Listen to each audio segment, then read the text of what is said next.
করুণা এবং মহিমার আধার, সকল সৃষ্টির স্রষ্টা, নিয়ম ও ন্যায়ের বিধানকর্তা, সৃষ্টি এবং ধ্বংস শক্তির উৎস, মহামহিমময় ঈশ্বর, যাহার বদান্যতা ও অনুগ্রহের মূল হইতে আলোকদাতা সূর্যের প্রকাশ, তাহার তিনি ছায়া, সেই সম্রাট।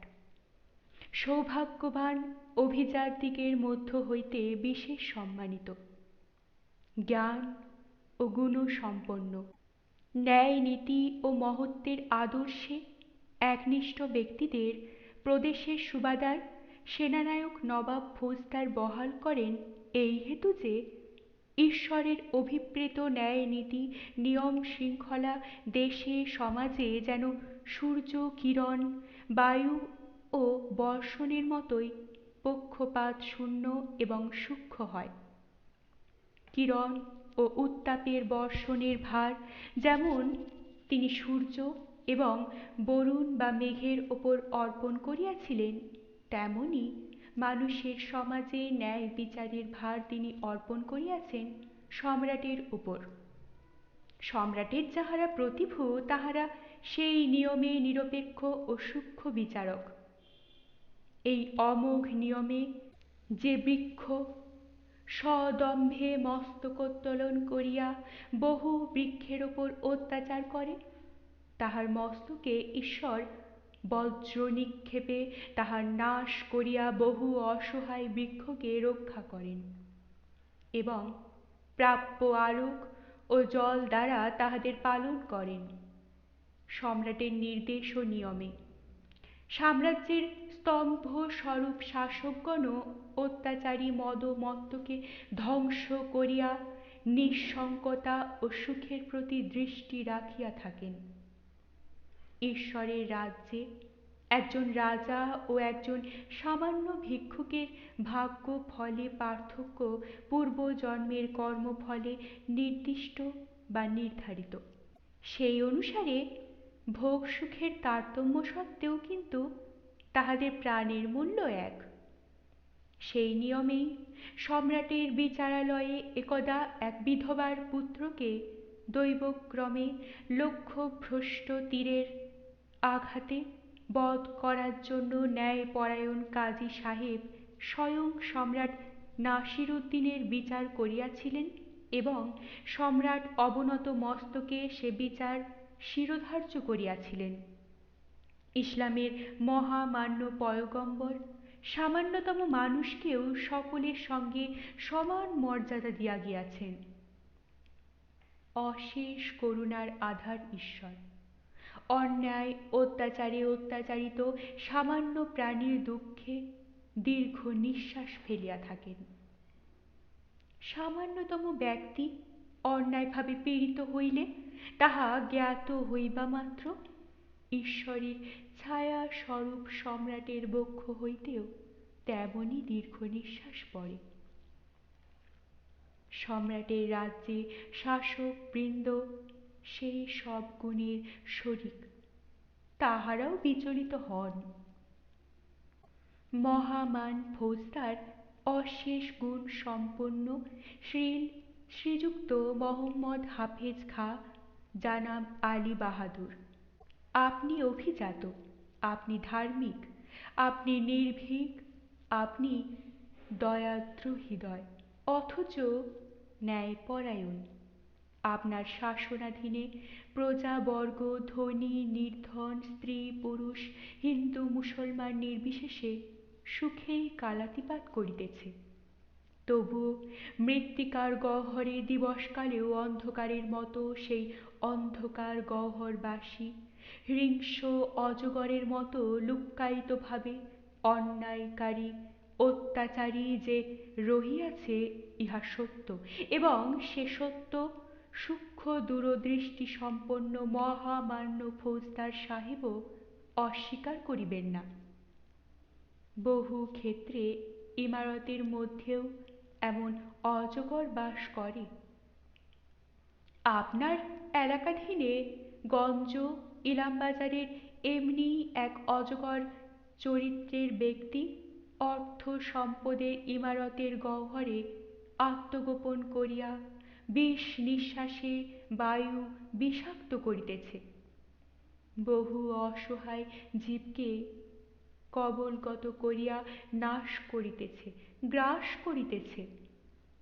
আমি ইলামবাজারের ধনী ব্যবসায়ী রাধারমণ দে সরকার এবং তাহার পুত্র অক্রূর দে সরকারের কথা বলিতেছি।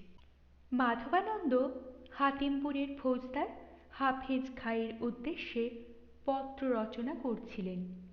ধুলো কাদা মেখে কয় সামনে একটা গাছতলায় শুয়ে কাঁদছিল। কয় সুপুরে গোসাই ঠাকুরের ওখান থেকে হতাশ হয়ে কাঁদতে কাঁদতে এখানে এসেছে। নবীন গোসাই, তুমি বাঁচাও, তোমার জন্যেই গোসাই, তোমার জন্যেই এ সর্বনাশ, তুমি বাঁচাও। প্রথম সে মাধবানন্দের কাছে আসেনি, আসতে ভরসাও হয়নি, মনও চায়নি। সে তো রথযাত্রার দিন এসে গোসাইয়ের কাছে কৃষ্ণদাস দুর্দশার কথা জোর হাত করে নিবেদন করে বলেছিল, সিদ্ধি পুরুষ দয়া করো, কিন্তু দয়া হয়নি। গোসাই দেখিয়ে দিয়েছিল হাতিমপুরের ফৌজদারের দরবার। ফৌজদার লোক ভালো, তার বেগম আরও লোক ভালো, কিন্তু রাজা বাদশাহ ফৌজদারের মন গরিবের দুঃখে কাঁদতে চাইলেও কাঁদবার তাদের অবকাশ কোথায়? ভগবান যে ভগবান, তারই সময় হয় না। শুধু সময়, এর বিচার করাও তো সোজা নয়। ভাবতে গেলে কয়েক চোখের সামনে বিশ্ব ব্রহ্মাণ্ড হিজিবিজি হয়ে যায়। কয় এই গড় জঙ্গলের দিকে তাকায় আর ভাবে, বনে বাঘ আছে, হরিণ আছে।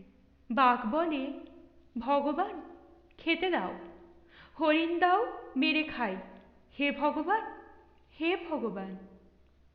হরিণ বলে, ভগবান বাঘের হাত থেকে বাঁচাও, কচি ঘাস দাও, ভগবান, হে ভগবান। ভগবান কি করে? ওদিকে তখন দ্রৌপদীকে হয়তো চুল ধরে দুঃশাসন রাজসভায় এনে তার কাপড় ধরে টানছে। দ্রৌপদী ডাকছে, গোবিন্দ রক্ষা করো। ঠাকুর তখন বাঘ হরিণের কথা কানে তোলেন, না দ্রৌপদীকে কাপড় জোগান, কিংবা কুরুক্ষেত্রে রথের ঘোড়া চালান? তাছাড়া অক্রূর যদি ফৌজদারকে বলে, জনাব আমি বড়লোকের ছেলে, আমার অনেক টাকা, তোমাকে দফায় দফায় খেলাত দিই, পেশকশ দিই, আমার দরবারও তো তোমাকে শুনতে হবে।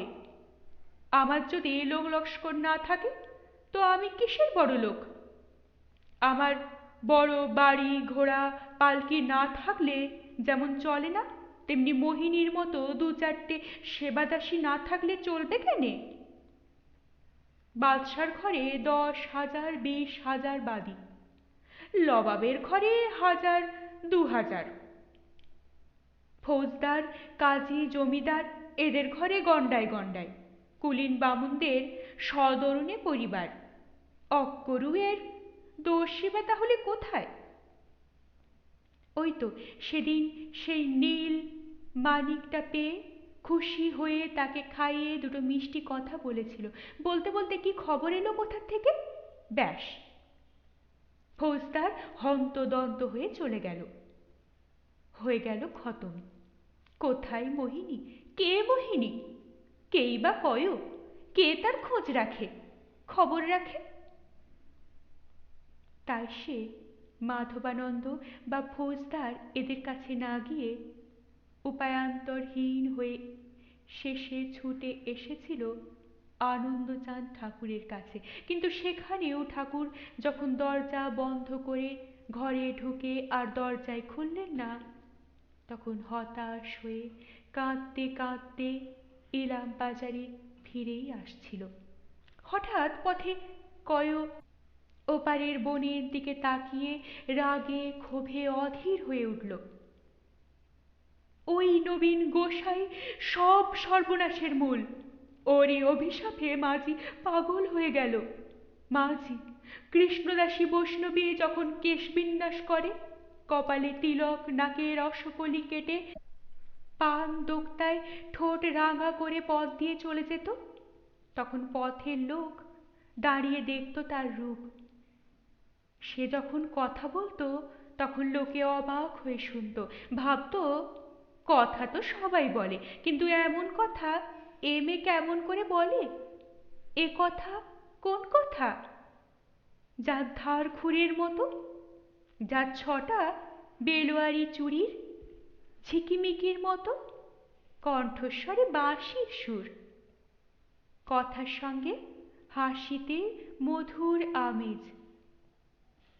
কয় মাঝিকে ভয় করত, তার আচার আচরণ ভালো লাগতো না তার, তবুও ভালোবাসত। মন্দ কথা মন্দ মানে করতে ভালো লাগেনি, ভরসা হয়নি। একদিন সে বুড়ো বাউলদের 2-4 জনের কথা শুনছিল।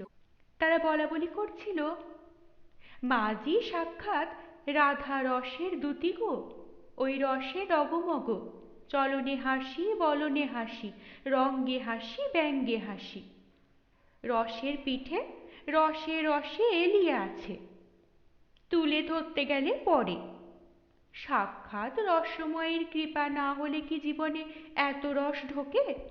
জয় রাধে জয় রাধে, রসেই আস রসেই বাস, রসেই ভোজন রসেই শয়ন, রসেই স্বপন রসেই জাগরণ। চামড়ার চোখে চেয়ে দেখে মাঝিকে বিচার করো না, ঠকবে। বুড়ো বাউল বলাই দাস গান গেয়ে উঠেছিল, সেই গান যা তাদের একান্ত অন্তরঙ্গ ছাড়া কারোর কাছে গাইতে নাই, গাইতে মানা। সেই গান একে অপরের কানের কাছে মুখ এনে রসের ঘোরে মুচকি মুচকি হেসে গুনগুন করে গিয়েছিল, রসের ভজন রসের পূজন, রসের ভোজন কর, রসেতে মজিবি রসিকে পুজিবি, রসেতে বাঁধিবি ঘর, রসেতে শয়ন রসেতে স্বপন, রসে হাসা রসে কাঁদা, রসের সাগরে ডুব দিলে পরে রসময় পরে বাধা। অন্ধকারে গাছতলায় শুয়েছিল কয়ক, তার ধাঁধা জটিল হয়ে উঠছিল। কৃষ্ণদাসী আরো রহস্যময়ী হয়ে উঠেছিল তার কাছে। সেই মাঝি উন্মাদ পাগল হয়ে গেল ওই নবীন গোসাইয়ের রোষে, তার সাপে। দায়ী তুমি, দায়ী তোমার, দায়ী তোমার, দায়ী তুমি নবীন গোসাই, দায়ী তুমি। রাগে ক্ষোভে খ্যাপার মতো এই বলে চিৎকার করতে করতে সেই ইলামবাজারের রাস্তা থেকে সরে কখন যে অজয়ের কূলে এসে হাজির হয়েছিল, কখন যে নদী পার হয়ে এপারে এসে বনের মধ্যে প্রবেশ করে আশ্রমের ফটকে এসে উঠেছিল, সে সম্পর্কে কোনো সচেতনতা বোধও তার ছিল না। প্রচণ্ড ক্রোধে ক্রুদ্ধ কয় আশ্রমের দুয়ারে চিৎকার করছিল, দায়ী তুমি, দায়ী তোমার, দায়ী তোমার, দায়ী তুমি নবীন গোসাই, দায়ী তুমি। মাধবানন্দ অশ্রান্ত পদক্ষেপে মন্দিরের চারিদিক প্রদক্ষিণ করে ফিরছিলেন। কেশবানন্দ তাকে বন্দি করে চলে গেছেন। শ্যামানন্দ ও আরো কয়েকজন তরুণ সন্ন্যাসী নত দৃষ্টিতে বা উদাস দৃষ্টিতে তাকিয়ে তার দৃষ্টির সঙ্গে দৃষ্টি বিনিময়ের সংকোচ বা লজ্জা এড়িয়ে তার উপর বোধ করি প্রহরা দিয়েই বসেছিল। মাধবানন্দ তাদের সঙ্গে একবার মাত্র কথা বলেছিলেন, একটি প্রশ্ন করেছিলেন, কেশবানন্দের উপলব্ধিকেই কি তোমরা সত্য বলে মনে করো? আমি ভ্রান্ত বলে তোমাদের বিশ্বাস? উত্তর তারা দিতে পারেনি। নীরবে যে যেভাবে বসেছিল সেইভাবেই বসে থেকেছিল। মাধবানন্দ আর প্রশ্ন করেনি। তাদের মৌনতার মধ্যেই তাদের উত্তর তিনি পেয়েছিলেন। দোষ দেননি। এরা নিতান্ত তরুণ, প্রত্যেকেই তার থেকেও বয়সে নবীন, এবং এদের 2-3 জনকে বাদ দিয়ে প্রত্যেকেই কোনো না কোনো আঘাতে আহত হয়ে গৃহত্যাগ করে সন্ন্যাসী হয়েছে। কারো ঘর ভেঙেছে সমাজের আঘাতে, কারো ঘর ভেঙেছে রাজা বা নবাব জায়গিরদারদের কি ফৌজদারির আঘাতে, কারো সংসার ছারখার হয়েছে রাজায় রাজায় সংঘর্ষের মধ্যে, কারো ঘর লুঠে জ্বালিয়ে দিয়ে গেছে ডাকাত লুটেরার দল। ঘর এরা ত্যাগের প্রেরণাই ছাড়েনি। ঘর হারিয়ে গেছে বলে উপায়ান্তরহীন হয়ে সন্ন্যাসী। প্রতিষ্ঠা হারিয়ে গৈরিক নিয়ে ভিক্ষুকের প্রতিষ্ঠাহীনতার লজ্জা থেকে আত্মরক্ষা করেছে। বুকের মধ্যে এদের ক্ষোভ হিংসা চাপা আছে, নেবেনি। সকলে দিল্লি থেকে কাশী পর্যন্ত অঞ্চলের অধিবাসী। কয়েকজন সমৃদ্ধ সম্পন্ন ঘরের ছেলে। ঘর ভেঙেছে কোনো লড়াইয়ে বা সুবাদার জমিদারের অত্যাচারে। পথে দাঁড়িয়ে আত্মরক্ষার জন্য ভিক্ষুকের চির বস্ত্র গায়ে না জড়িয়ে গেরুয়া কাপড় গায়ে দিয়ে ভিক্ষার ঝুলি কাঁধে নেওয়ার লজ্জার হাত থেকে নিষ্কৃতি খুঁজেছে। বাকি কয়েকজন নিতান্তই মধ্যবিত্ত ঘরের ছেলে, ঘর পালানো ছেলে সব। কারো মধ্যে একটা হা ঘরের প্রকৃতি আছে। কেউ ঘরে দুষ্কৃতি করে, কেউ বাইরে দুষ্কৃতি করে ঘর ছেড়েছিল। সকল লজ্জা সকল অপরাধ থেকেই আত্মরক্ষার পক্ষে এদেশে গেরুয়া আভরণের মতো আর কিছু নাই। এদেরও বুকে আগুন রয়েছে, ওই এক আগুন। সে আগুনের উত্তাপে ওদের বুক শুকিয়ে তৃষ্ণার্ত, কিন্তু সে তৃষ্ণা অমৃতের নয়, সে তৃষ্ণা মদিরার, শক্তির মদিরা। ঠিক এই সময়টিতেই কল চিৎকার এসে তার কানে ঢুকল, দায়ী তুমি, দায়ী তোমার, দায়ী তোমার, দায়ী তুমি, নবীন গোসাই, দায়ী তুমি। এতক্ষণে মাধবানন্দ স্থির হয়ে দাঁড়ালেন। ওই চিৎকার তার চিন্তা এবং পদচারণার গতিকে একটি ছেদ টেনে দিল চকিতে। কয়র কণ্ঠস্বর চিনতে দেরি হলো না তার। কয়কে মনে হতেই কয়র সঙ্গে সংশ্লিষ্ট কৃষ্ণদাসীকে মনে পড়ে গেল। গতকাল রাত্রির ছবি মনের মধ্যে ভেসে উঠল। উহ, হতভাগিনীর কর্মফলের সে কি নিদারুণ পরিণাম, সে কি মর্মযাতনা তার। সে কি তাহলে আরো কোনো নিষ্ঠুরতর পরিণামে? শিউরে উঠলেন মাধবানন্দ। নইলে নির্বোধ জড়বুদ্ধি কয় এমন কাতর আবেগে তাকে দায়ী করে চিৎকার করে কেন? কয় ধারণার কথা তো জানেন।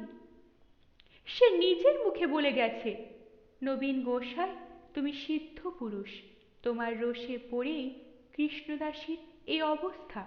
প্রশ্ন করেছিল, হতভাগী বৈষ্ণবীর কি অপরাধটা খুব বেশি হয়ে গিয়েছিল গোসাই? মাধবানন্দ শ্যামানন্দের দিকে মুখ ফেরালেন, ডাকলেন, শ্যামানন্দ। মাধবানন্দের এ কণ্ঠস্বর স্বতন্ত্র এবং বিশিষ্ট। এ কণ্ঠস্বরে আদেশের সুর এবং নেতৃত্বের গাম্ভীর্যের গুরুত্ব অলঙ্ঘনীয়। কেশবানন্দ হয়তো একে লঙ্ঘন করতে পারে, কিন্তু শ্যামানন্দ পারে না। শ্যামানন্দ চকিত হয়ে সামনের গাছটির ওপর ইচ্ছাকৃত প্রসারিত দৃষ্টি ফিরিয়ে গুরুর মুখের দিকে তাকিয়ে আবার তৎক্ষণাৎ দৃষ্টি ঘুরিয়ে নিয়ে চাইলে, কিন্তু মাধবানন্দ বললেন, শোনো, ওই বৈরাগী ভিক্ষুকটিকে ডাকো, নিয়ে এসো এখানে, যাও। শ্যামানন্দ অবনত মস্তকে বেরিয়ে গেল। কয়কে ডাকবার জন্য ইতস্তত করতেও সাহস করলে না। কয়র কাছে সকল কথা শুনে মাধবানন্দ কিছুক্ষণ স্তব্ধ হয়ে বসে রইলেন। কৃষ্ণদাসী গত রাত্রির অন্ধকারে কোথায় হারিয়ে গেছে। উন্মাদিনী মরেছে। অজয়ের জলস্রোত এখন অগভীর, কিন্তু মধ্যে মধ্যে দহ আছে, দহে কুমির আছে। কৃষ্ণদাসীর মর্মযাতনার অবসান যদি এভাবেও হয়ে থাকে, তবে সে নিষ্কৃতি পেয়েছে। এক মুহূর্ত পরে আকস্মাৎ শিউরে উঠলেন তিনি। কৃষ্ণদাসীর নিষ্ঠুরতম পরিণতির জন্য নয়, মুহূর্তে তার চিন্তা কৃষ্ণদাসীর দিক থেকে চলে গেছে গোটা সমাজের বিকৃত অবস্থার দিকে। তার দৃষ্টিতে তিনি যেন দেখলেন গোটা সমাজটাই আজ কৃষ্ণদাসীর মতো প্রেম সাধনা থেকে ভ্রষ্ট হয়ে ব্যভিচার মগ্নতার নেশায় বিকৃত মানুষের মতো বিহ্বলা চিত্ত হয়ে উঠছে। তিনি শিউরে উঠলেন। তারাও কি ঠিক ওইভাবে জীবন নদীর দহে পড়ে অপঘাতে শেষ হবে? তাকে স্তব্ধ দেখে কয় আবার চিৎকার করে উঠল, তোমাকেও সে শাপান্ত করে গিয়েছে। ডাকিনী সিদ্ধ মাজির সাপ তোমাকেও লাগবে। শ্যামানন্দ তাকে ধমক দিয়ে উঠল, এই কাকে কি বলছিস রে বৈরাগী? ঠিক বলেছি, আরো বলছি, মোহিনীর এ দশা হলো কোন অপরাধে বলো? বলো তুমি গোসাই। তাকে তুমি একদিন নাগা গোসাইদের হাত থেকে বাঁচিয়েছিলে। তোমাকে যে সাক্ষাৎ ঠাকুরের মতো ভক্তি করে, তার এই দশা তুমি করলে। বলো কেন করলে? কোন পাপ তার? তার উদ্ধার যদি না হয়, তবে তার দায় তোমার। সেই দায়ে তোমাকে আমি শাপান্ত করব। এবার মাধবানন্দের মোহিনীকে মনে পড়ল। সরলা কিশোরী মেয়েটি বড় অসহায়, বড় ভীরু। মায়ের মুখের ছাপ মেয়েটির মুখে পড়েনি। এ মেয়ে যেন ওই জাতিই নয়। অক্রূরকে মনে পড়ল। কুৎসিত বিভৎস দর্শন বর্বরটার আহত অবস্থাতেও সেই থু থু করে থুৎখার নিক্ষেপের ছবি ভেসে উঠল চোখের ওপর। সেই কুৎসিত অশ্লীল গালিগালাজ মনে পড়ে গেল। অসহিষ্ণু হয়ে উঠলেন মাধবানন্দ। কয়েক মুহূর্ত চিন্তা করে একটা দীর্ঘ নিঃশ্বাস ফেলে বললেন, বস তুই। কি করব বসে? কি হবে? বস, উপায় আমি করছি। তুই কিছু খা। শ্যামানন্দ, ওকে কিছু খেতে দাও। আগে বলো কি উপায় করবে? ফৌজদারকে আমি পত্র লিখে দিচ্ছি, সেই পত্র নিয়ে তুই যা। ফৌজদার অবশ্যই বিধান করবে। ছাই করবে? করবে না করবে না? করবে, আমি বলছি। তুমি বলছো? হ্যাঁ, আমি বলছি। তার চেয়ে গোসাই, তুমি তাকে শাপ দাও। তার পক্ষাঘাত হোক, সে বোবা হোক। মোহিনী তার চোখের সামনে কালীর মতো ভয়ঙ্করী হয়ে উঠুক। চিৎকার করিস নে কয়। তোকে খেতে বলছি, তুই খা। আমি পত্র লিখে দিই, তুই ফৌজদারের কাছে নিয়ে যা। যদি ফৌজদার প্রতিবিধান না করে, আমি বিধান করব। যা তুই শ্যামানন্দের সঙ্গে। তিনি মন্দিরের মধ্যে প্রবেশ করলেন। কাগজ এবং দোয়াত কলম নিয়ে বসলেন। ফৌজদার হাফেজ খাঁকে পত্র লিখবেন। মনের উত্তাপ এবং আবেগের বশে পত্র রচনা করলেন, দীর্ঘ পত্র। ঈশ্বরের অভিপ্রেত ন্যায়ের ভক্তির ওপর রাজধর্মকে স্থাপিত করে সেই ন্যায় বিচারের দাবি জানিয়ে অক্রূরের শাস্তি ও মোহিনীকে উদ্ধার করবার প্রার্থনা জানালেন। পরিশেষে লিখলেন, ঈশ্বরের ন্যায় ও করুণার উপর একটি পিপীলিকার যে অধিকার আছে, আপনার দরবারে বাদশাহের রাজ্যে এই হতভাগিনী অসহায়া বালিকাটিরও অবশ্যই ততটুকু অধিকার আছে। একটি পিপীলিকাকে অকারণে বধ করিলে মানুষকেও সর্বশক্তিমানের দরবারে শাস্তি পাইতে হয়। শুধু তাই নয়, এই সংসারে ওই পিপীলিকা বধের পাপ জমা হইয়া বিশ্ব সংসারের পাপের ভার বৃদ্ধি করে এবং একদা পুঞ্জীভূত পাপের প্রায়শ্চিত্ত স্বরূপ মহামারী, ভূমিকম্প, অনাবৃষ্টি, দুর্ভিক্ষের প্রাদুর্ভাব হয়। মানুষের রাজ্যে এমনি ভাবে পাপ জমা হইলে আমাদের শাস্ত্রে বলে, ভগবান আবির্ভূত হইয়া সমস্ত ধ্বংস করিয়া তাহার অবসান ঘটাইয়া থাকেন। জনাবালি একটি সামান্য অসহায়া বৈষ্ণব কন্যার দীর্ঘ নিঃশ্বাসও উপেক্ষার নয়। নিরপরাধের দীর্ঘ নিঃশ্বাস অগ্নির তুল্য। সে বহ্নি কণা পরিমাণ হইলেও সময় বিশেষে বিগলিত পত্র অরণ্যভূমি যুক্ত হইয়া সর্বনাশের বহ্নিদাহের সৃষ্টি করিয়া দেয়। সুতরাং ইহার প্রতিবিধানে উপেক্ষা করিলে রাজ্যের অকল্যাণ ঘটিবে। অতএব আপনি ইহার প্রতিকার করুন। পত্র শেষ করে মাধবানন্দ ঘর থেকে বেরিয়ে এসে কয়র হাতে দিয়ে বললেন, ফৌজদারের হাতে দিবি। ঠিক সেই মুহূর্তে বিদ্যুতালোকে সমস্ত বনভূমি চকিতে দীপ্ত হয়ে উঠল। পর মুহূর্তে বজ্র গর্জনে থর থর করে কেঁপে উঠল সব। দিগন্ত থেকে দিগন্ত পর্যন্ত আকাশ মেঘে ছেয়ে গেছে। উতলা বাতাস উঠেছে। অনেক দূরে বোধ করি বনভূমির অপর প্রান্ত থেকে একটা অবিশ্রান্ত ঝড়ো ঝড়ো শব্দ উঠছে। শব্দটা যেন চলমান, দূর থেকে নিকটে আসছে এগিয়ে, এক টানা ঝড়ো ঝড়ো ঝড়ো ঝড়ো শব্দ। বর্ষণ নেমেছে, এগিয়ে আসছে নৈঋত কোণ থেকে। আরো কিসের শব্দ? ক্যাও ক্যাও ক্যাও। বনের শাখায় বসে ময়ূরেরা ডাকছে। মাধবানন্দ সেই দিকে তাকিয়ে রইলেন।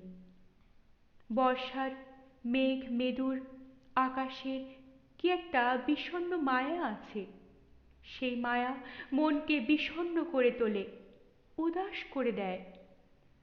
তেমনি বিষণ্ণ উদাসীনতার মধ্যেই মাধবানন্দের এই মুহূর্তে আকস্মাৎ মনে হল, হতভাগিনী মোহিনীর ভাগ্যের প্রতিচ্ছবি আকাশে বাতাসে ফুটে উঠেছে।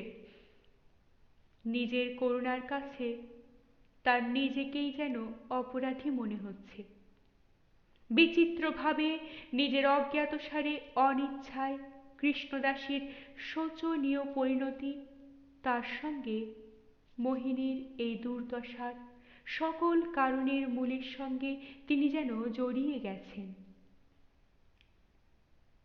ঝড়ো ঝড়ো শব্দে বর্ষণ নেমে এসেছিল কখন?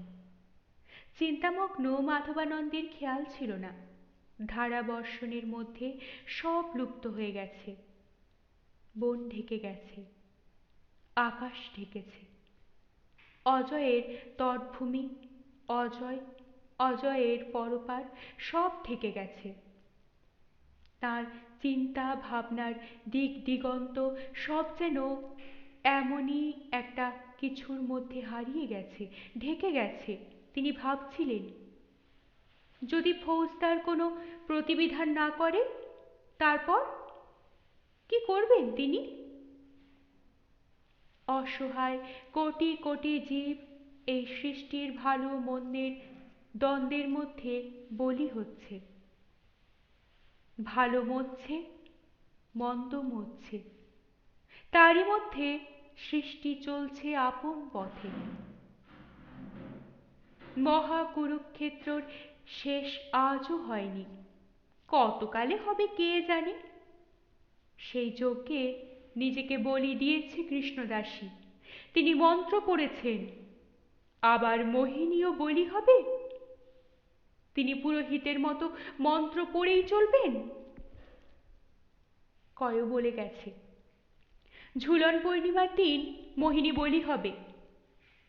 রমণ দে সরকার অনুষ্ঠান করে ব্যভিচারী পুত্রের হাতে মোহিনীকে তুলে দেবে। বলির পশুর মতোই মোহিনীর সকল আর্তনাদ ব্যর্থ হবে। পরশু পূর্ণিমা, একদিন পর। গুরু মহারাজ? মাধবানন্দ মুখ তুলে তাকালেন। কেশবানন্দ ঘরে প্রবেশ করছেন। মাধবানন্দ উত্তর দিলেন না, শুধু তার মুখের দিকে চেয়েই রইলেন। কেশবানন্দের সর্বাঙ্গ সিক্ত, মাথার চুল থেকে জল ঝরছে, চোখ দুটি রাঙা। বোধ হয় ভেজার জন্যই এমন রাঙা হয়েছে। ফৌজদার যদি আপনার পত্র উপেক্ষা করেন? চমকে উঠলেন মাধবানন্দ। কয়র হাতে আপনি যে পত্র দিয়েছেন সে পত্র আমি পড়েছি। পত্র আপনারই উপযুক্ত হয়েছে, কিন্তু জয়দেবের মহান্ত মহারাজ বলেন, গঙ্গাজি যখন অলকাপুরী থেকে মর্তধামে নেমেছিলেন তখন শিব তাকে মাথা পেতে ধরেছিলেন। সে মাহাত্ম্য সাক্ষাৎ শিব রুদ্রের, যেমন তেমনি অলকা বাহিনী গঙ্গারও বটে। মাটির এই পাপ পূর্ণময় ধরিত্রীতে গঙ্গা অবতরণ করার পর কিন্তু তার জলে মাটি মিশেছে। শিবের জটা বেয়ে জল তার যত বাড়ে, ধরিত্রীর মাটি তাতে তত বেশি মেশে। তাই বন্যার কালে গঙ্গার মধ্যে যত জল তত মাটি।